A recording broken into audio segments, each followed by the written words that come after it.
If you don't like me, that's fine. But, you know, watch your mouth.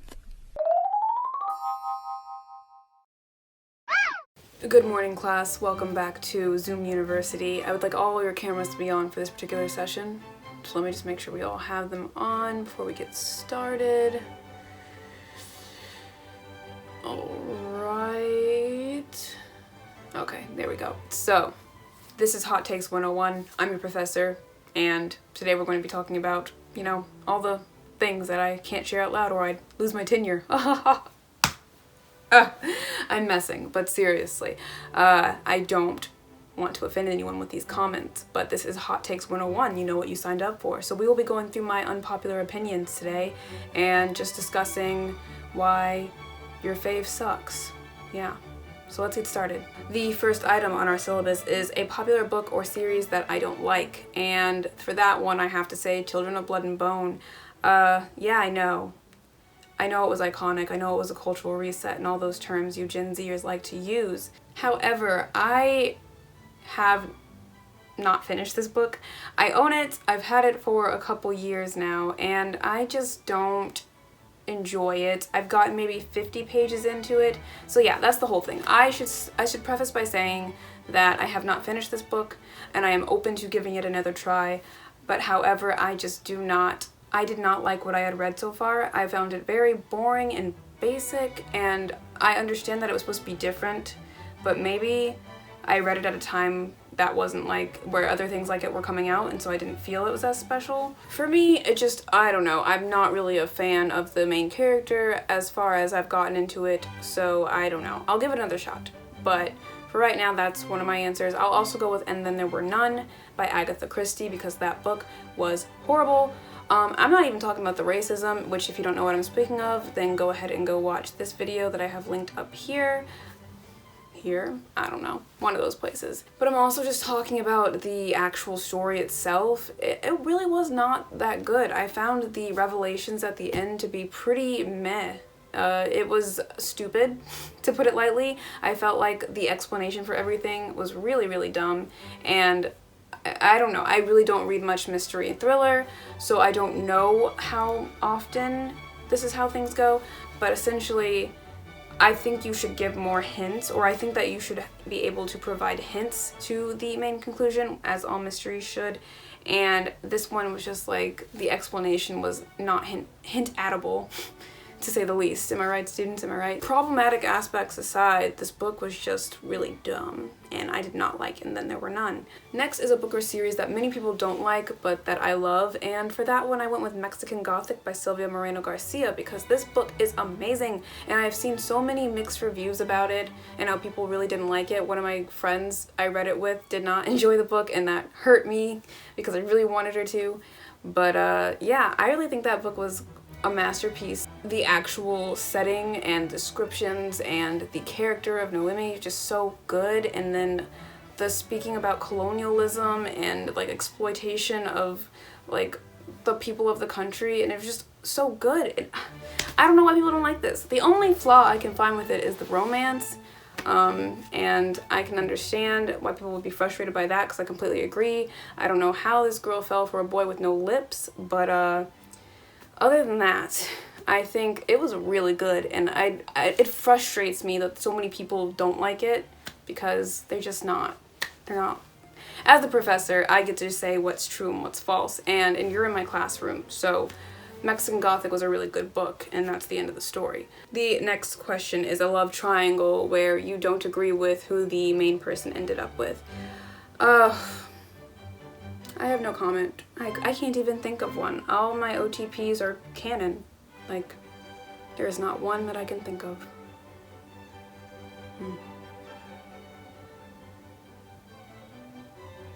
It's Kale Lena.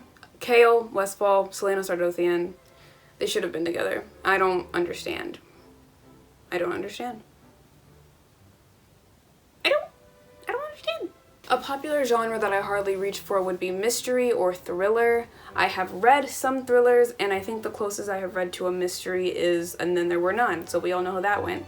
But I read The Sinner, which was a USA show, And I actually didn't finish the show. I don't know how good or bad it was, but the book, I found it relatively interesting. I was pretty into it. So I would say that I'm into psychological thrillers. I don't know how much of a thriller You is, but I liked You, so there's that as well. So I think just mystery. I wouldn't really reach for mystery. I think Agatha Christie ruined it for me, first of all, but also, I don't know. I don't think I'm really into those elements. I don't really care to take those kinds of journeys.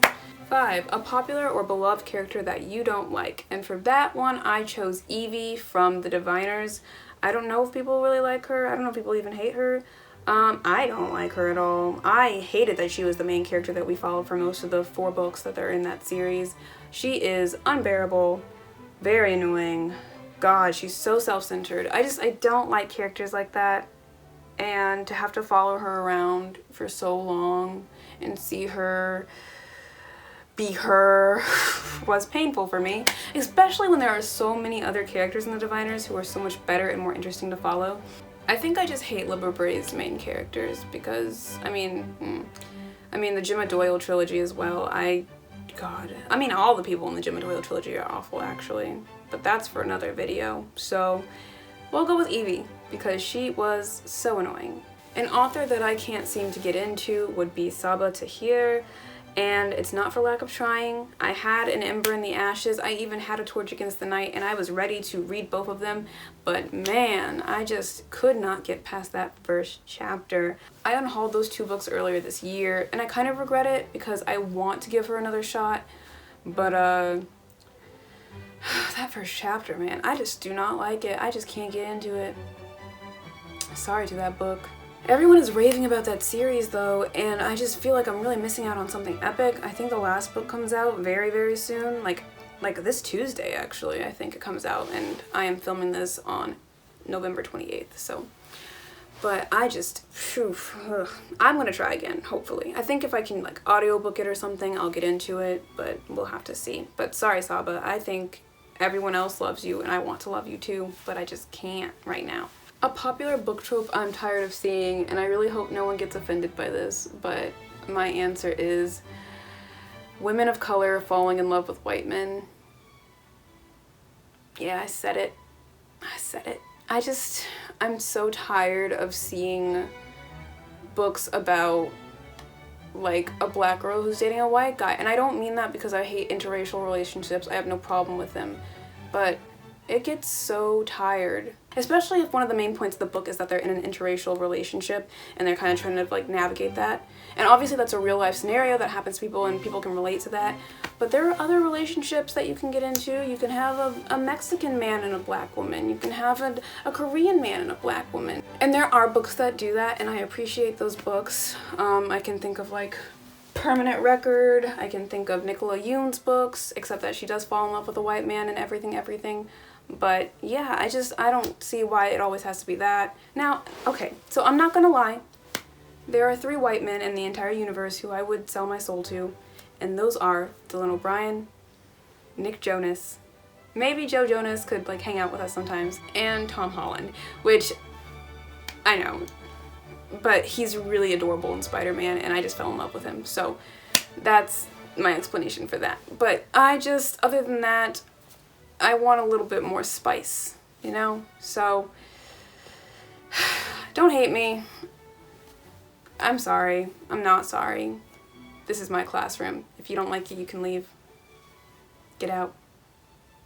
Go to the principal's office. This is college. We don't do that. Okay, just leave. Next is a popular book series you have no interest in reading, and for that one I have Shades of Magic trilogy by Victoria Schwab. Is it by V.E. Schwab? Sorry, they're different. I own all of those books, so it's really bad that I don't want to read this trilogy and I spent all that money on them, but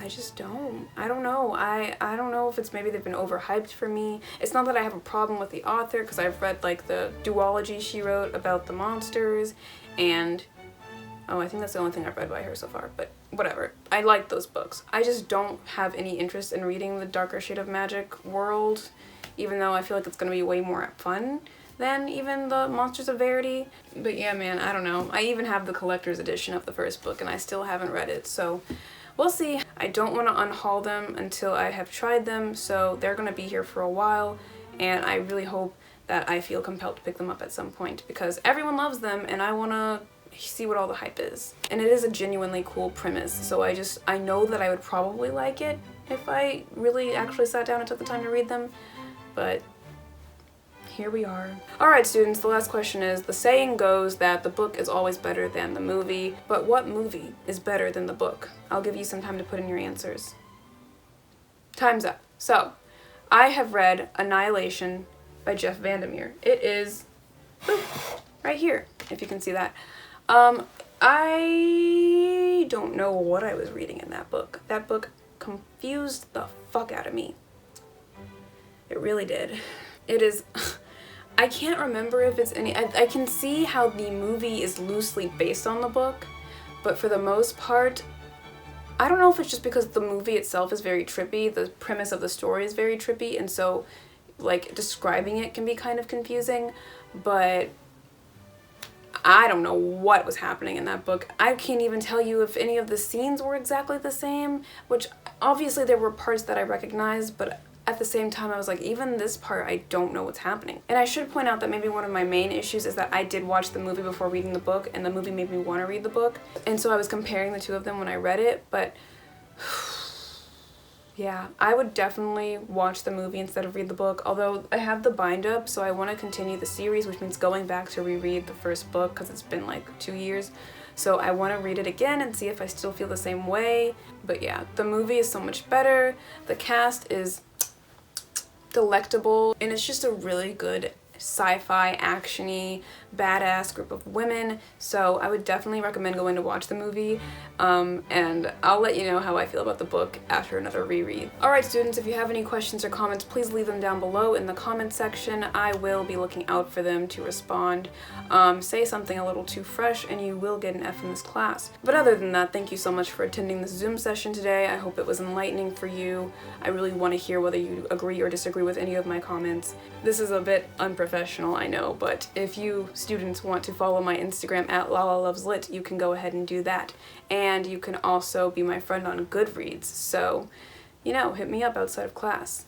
Like, not in a weird way, though. Please feel free to like, comment, and subscribe to my channel, and I will talk to you soon in another video. I should probably tag some people, but I have forgotten who I would want to tag, so I'm going to link some channels down below who I think should try out this tag, and I can't wait to hear their thoughts. I'll see you next class. Bye.